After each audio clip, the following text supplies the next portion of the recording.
வணக்கம் ஆஸ்பிரன்ஸ். இன்னைக்கு நாம சாயில் மெக்கானிக்ஸ்ல ஒரு ரொம்ப முக்கியமான டாபிக்க முழுசா கத்துக்க போறோம். அதுதான் சேச்சுரேட்டட் சாயில் ப்ராப்பர்ட்டீஸ். இந்த ஒரு செஷன் முடிஞ்சதும் இது சம்பந்தமா வர எந்த ஒரு கணக்கையும் நீங்க ரொம்ப நம்பிக்கையோட செய்வீங்க. இது மாதிரி எக்ஸாம்க்கு தேவையான விளக்கங்களுக்கு மறக்காம நம்ம சேனலுக்கு சப்ஸ்கிரைப் பண்ணிடுங்க. வாங்க, நேரத்தை வீணடிக்காம நேரா விஷயத்துக்குள்ள போலாம். இது உங்க தேர்வுல உங்க ரேங்க முடிவு பண்ணக்கூடிய ஒரு டாபிக்.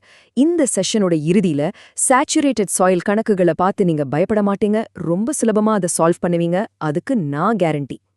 இதுதான் நம்மளோட இன்னைக்கான கேம் பிளான். முதல்ல நம்ம அடித்தளத்தை, அதாவது பேசிக்ஸ ஒரு தடவை ரிவைஸ் பண்ணிக்குவோம். அதுக்கப்புறம் சேச்சுரேட்டட் சாயில்னா என்னன்னு ஆழமா பார்ப்போம். அடுத்து கணக்குகளை சால்வ் பண்ண தேவையான முக்கியமான ஃபார்முலாக்களை நம்ம டூல் கிட்ல சேர்ப்போம். அதை வச்சு ஒரு எக்ஸாம்ல கேட்குற மாதிரி ஒரு கணக்கை ஸ்டெப் பை ஸ்டெப்பா சால்வ் பண்ணி கடைசியா தேர்வுல ஜெயிக்கிறதுக்கு தேவையான டிப்ஸ் அண்ட் ட்ரிக்ஸையும் பார்க்க போறோம். ரெடியா? வாங்க ஆரம்பிக்கலாம். ஓகே, நம்ம மெயின் டாபிக்குள்ள போறதுக்கு முன்னாடி நம்ம ஃபவுண்டேஷன் ரொம்ப ஸ்ட்ராங்கா இருக்கான்னு ஒரு சின்ன செக் பண்ணிக்கலாம். ஏன்னா இந்த பேசிக்ஸ் சரியா புரியலனா பெரிய கணக்குகள்ல சின்ன குழப்பம் வந்துடும். சோ வாங்க ஒரு குவிக் ரிவிஷன் பண்ணிடலாம். இந்த ஒரு ஃபார்முலாவை உங்க மனசுல நல்லா பதிய வச்சுக்கோங்க. இது ஒரு மேஜிக் ஃபார்முலா மாதிரி. WGS is equal to SRE. இதுல W அப்படிங்கிறது வாட்டர் கண்டென்ட், அதாவது மண்ணுல எவ்வளோ தண்ணி இருக்கு. GS அப்படிங்கிறது ஸ்பெசிஃபிக் கிராவிட்டி ஆஃப் சாலிட்ஸ், அதாவது மண்ணோட துகள்களோட அடர்த்தி. SR அப்படிங்கிறது டிகிரி ஆஃப் சேச்சுரேஷன், அதாவது மண்ணுக்குள்ள இருக்கிற காலி இடங்கள்ல எவ்வளோ சதவீதம் தண்ணியால நிரம்பி இருக்கு. கடைசியா E அப்படிங்கிறது வாய்ட் ரேஷியோ. இந்த 4 முக்கியமான ப்ராப்பர்ட்டிஸையும் ஒன்னா சேர்க்கிற இந்த ஒரு ஃபார்முலாவை நாம திரும்ப பயன்படுத்த போறோம். சரி, இப்ப நாம இன்னைக்கோட ஹீரோ டாபிக்குள்ள வர்றோம். அதுதான் ஃபுல்லி சேச்சுரேட்டட் சாயில். நல்ல கவனிங்க, உங்க தேர்வுல கேட்கப்படுற பெரும்பாலான கணக்குகள் இந்த ஒரு ஸ்பெஷல் கண்டிஷனை வச்சுதான் இருக்கும். சோ இது ரொம்ப முக்கியம். இத ஒரு ஸ்பாஞ்ச் வச்சு யோசிச்சு பாருங்களேன், ரொம்ப சுலபமா புரியும். பார்ஷலி சேச்சுரேட்டட் சாயில்னா அது லேசா ஈரமா இருக்கிற ஒரு ஸ்பாஞ்ச் மாதிரி. அதுக்குள்ள இருக்கிற காலி இடங்கள்ல கொஞ்சம் தண்ணியும் இருக்கும், கொஞ்சம் காத்தும் இருக்கும். ஆனா ஃபுல்லி சேச்சுரேட்டட் சாயில்னா அது தண்ணிக்குள்ள முழுசா முக்கி எடுத்த ஒரு ஸ்பாஞ்ச். அதுல காத்துக்கே இடம் இல்ல. அதோட காலி இடங்கள் 100% தண்ணியால மட்டுமே நிரம்பி இருக்கும். அப்போ சேச்சுரேட்டட் சாயில் கணக்குகளை சால்வ் பண்றதுக்கான மாஸ்டர் கீ என்ன தெரியுமா? ரொம்ப சிம்பிள். டிகிரி ஆஃப் சேச்சுரேஷன், அதாவது SR எப்போதுமே 100%, இல்லைன்னா சிம்பிளா 1ன்னு எடுத்துக்கணும். இந்த ஒரு விஷயம்தான் எல்லா கணக்கையும் நமக்கு ரொம்ப எளிமையா மாத்த போகுது. இத மறக்கவே கூடாது, சரிங்களா? நம்மளோட magic formula WGS is equal to SRE ஞாபகம் இருக்கா? இப்போ SR is equal to 1ன்னு நமக்கு தெரியும். அதை இந்த ஃபார்முலால போட்டா என்ன ஆகும்? WGS is equal to 1 பெருக்கல் E, அதாவது WGS is equal to E. பாத்தீங்களா? கேள்வில மண் சேச்சுரேட்டடா இருக்குன்னு ஒரு வார்த்தை கொடுத்துட்டா போதும், நம்ம வேலை எவ்ளோ சுலபமாயிடுச்சு. இது ஒரு பவர்ஃபுல்லான ஷார்ட்கட். இப்போ நம்மளோட என்ஜினியர்ஸ் டூல் கிட்ட திறக்கலாம். இதுக்குள்ள இருக்கிற இந்த 2 ஃபார்முலாக்கள் தான் சேச்சுரேட்டட் சாயில் கணக்குகளை தீர்க்கிறதுக்கான நம்மளோட முக்கியமான ஆயுதங்கள். வாங்க ஒவ்வொன்னா பார்க்கலாம். இது முதல் ஃபார்முலா, சேச்சுரேட்டட் யூனிட் வெயிட், அதாவது காமா சாட். ஃபார்முலா இதுதான். Gamma sat is equal to GS plus E by 1 plus E பெருக்கல் காமா W. இதை உங்க நோட்ல ஒரு பாக்ஸ் போட்டு பெருசா எழுதி வச்சுக்கோங்க. இது ரொம்ப முக்கியமான ஃபார்முலா. வாங்க இதை உடைச்சு பார்க்கலாம். இதுல GS ஓம் Eயும் நமக்கு ஏற்கனவே தெரியும். புதுசா வருது இந்த காமா W. இது வேறொன்னும் இல்ல, யூனிட் வெயிட் ஆஃப் வாட்டர். இது ஒரு நிலையான மதிப்பு, அதாவது ஒரு ஸ்டாண்டர்ட் வேல்யூ. பொதுவா கணக்குகள்ல 9.81 கிலோ நியூட்டன் பெர் மீட்டர் கியூப்னு நாம எடுத்துக்குவோம். அப்போ GSம் Eயும் தெரிஞ்சா போதும், காமா சாட்டை சுலபமா கண்டுபிடிச்சிடலாம். நம்ம டூல் கிட்ல இருக்கிற 2வது ஃபார்முலா சப்மர்ஜ்ட் யூனிட் வெயிட். இது காமா டேஷ்னு சொல்லுவோம். இது ரொம்பவே simple. Gamma dash equal to gamma sat minus gamma W. அதாவது மண் தண்ணி கடியில இருக்கும்போது மிதப்பு விசை, அதாவது பாயின்சி காரணமா அதோட எடை கம்மியாகும் இல்லையா, அந்த பயனுள்ள எடை தான் இது. நம்ம ஏற்கனவே கண்டுபிடிச்ச காமா சாட்ல இருந்து தண்ணீரோட யூனிட் வெயிட்ட கழிச்சா போதும், இது கிடைச்சிரும்.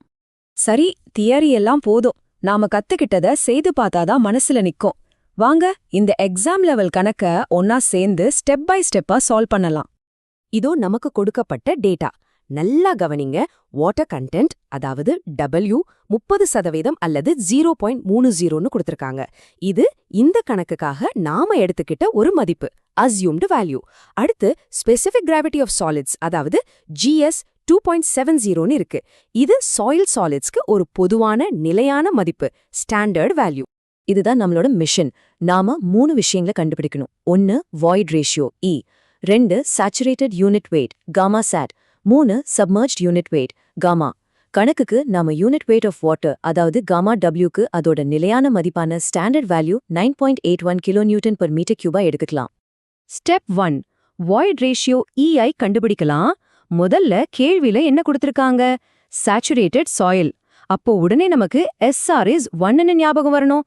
அதனால நம்ம ஷார்ட்கட் ஃபார்முலாவான E is equal to WGS ஐ பயன்படுத்துறோம். மதிப்புகளை பிரதியிட்டா E is equal to 0.30 பெருக்கல் 2.70. அப்போ வாய்ட் ரேஷியோக்கு நமக்கு கிடைச்ச கணக்கிடப்பட்ட முடிவு 0.81. அருமை. இப்போ step 2 saturated unit weight gamma sat ஐ கண்டுபிடிக்கலாம். நம்மளோட மெயின் ஃபார்முலாவை எடுத்துக்குவோம். Gamma sat equal to GS plus E divided by 1 plus E பெருக்கல் gamma W. இதுல நமக்கு தெரிஞ்ச மதிப்புகளை பிரதியிடலாம். GSக்கு 2.70. இப்போ நாம கணக்கிட்ட Eக்கு 0.81. அத உள்ள போட்டா gamma sat equal to 2.7 plus 0.81 divided by 1 plus 0.81 பெருக்கல் 9.81. இதை நீங்க கால்குலேட் பண்ணீங்கன்னா நம்மளோட சேச்சுரேட்டட் யூனிட் வெயிட்டுக்கான கணக்கிடப்பட்ட முடிவு 19.04 கிலோநியூட்டன் per மீட்டர் கியூப். செம்ம. 2வது ஸ்டெப்பையும் முடிச்சிட்டோம். அருமையான வேலை. கடைசி படி. இதுதான் இருக்கிறதுலே ரொம்ப சுலபமான step. Submerged unit weight gamma prime கண்டுபிடிக்க போறோம். நம்ம formula gamma prime is equal to gamma sat minus gamma W. நாம இப்போ கணக்கிட்ட காமா சாட் மதிப்பு அதாவது 19.04லேருந்து தண்ணீரோட யூனிட் வெயிட்டான 9.81 கழிக்கணும். அவ்வளவுதான். இதோ வந்துடுச்சு நம்மளோட சப்மர்ஜ்ட் யூனிட் வெயிட்கான இறுதி கணக்கிடப்பட்ட முடிவு 9.23 கிலோநியூட்டன் per மீட்டர் கியூப். அவ்வளவுதாங்க. முழு கணக்கையும் நீங்க வெற்றிகரமா சால்வ் பண்ணிட்டீங்க. Well done. சரி, நாம கணக்க தீர்த்துட்டோம். ஆனா இது எக்ஸாம்ல எப்படி நமக்கு உதவும்? இப்ப நாம பார்க்க போறதுதான் ரொம்ப முக்கியமான பகுதி. வெறும் ஃபார்முலாவை தெரிஞ்சா மட்டும் போதாது. அதை எங்க எப்படி பயன்படுத்தணும், என்ன தவறுகள் செய்யக்கூடாதுன்னு தெரிஞ்சுக்கணும். கவனமா கேளுங்க. இந்த submerged unit weight gamma dash நம்ம எதுக்கு கண்டுபிடிக்கணும்னு யோசிச்சிங்களா? நீங்க அடுத்து படிக்க போற effective stress, seepage analysis, foundation design, earth pressure கால்குலேஷன்ஸ்னு எல்லா பெரிய முக்கியமான தலைப்புகளுக்கும் இதுதான் அடித்தளம். இப்பவே இதுல நீங்க மாஸ்டர் ஆயிட்டீங்கன்னா அப்புறம் எல்லாமே ரொம்ப சுலபமா இருக்கும். Exam trap alert. ஜாகிரதை. தேர்வு நேரத்துல அவசரத்துல மாணவர்கள் சேர ஒரு பொதுவான தவறு இது. Submerged unit weight gamma dash கணக்கிடும்போது காமா சாட்டுக்கு பதிலா தவறுதலா dry unit weight gamma D அல்லது பல்க் யூனிட் வெயிட் காமாவை பயன்படுத்திடுவாங்க. நல்லா ஞாபகம் வச்சுக்கோங்க. சப்மர்ஜ்னா அது எப்போதுமே சேச்சுரேட்டட்ல இருந்து தான் வரணும். இந்த ட்ராப்ல நீங்க மாட்டிக்காதீங்க. இப்போ ஒரு நிமிஷம் யோசிச்சு பாருங்க. மண்ணோட இந்த பயனுள்ள எடைய அதாவது எஃபெக்டிவ் வெயிட்ட கணக்கிடுற இந்த அறிவு ஒரு இன்ஜினியரா நீங்க அணைகள் கட்டுறதுல பெரிய கட்டடங்களுக்கு அடித்தளம் போடுறது வரைக்கும் எவ்வளவு பெரிய நிஜ உலக சவால்களை தீர்க்க உதவுதுன்னு இந்த விளக்கம் உங்களுக்கு பயனுள்ளதா இருந்தா மறக்காம லைக் பண்ணுங்க. உங்களை போலவே படிக்கிற உங்க நண்பர்களுக்கும் ஷேர் பண்ணுங்க. முக்கியமா உங்க தேர்வு பயணத்துல ஜெயிக்க இது போன்ற எக்ஸாம் ஃபோகஸ்ட் பகுப்பாய்வுகளுக்கு சப்ஸ்கிரைப் பண்ணுங்க. அடுத்த வீடியோவில் சந்திப்போம்.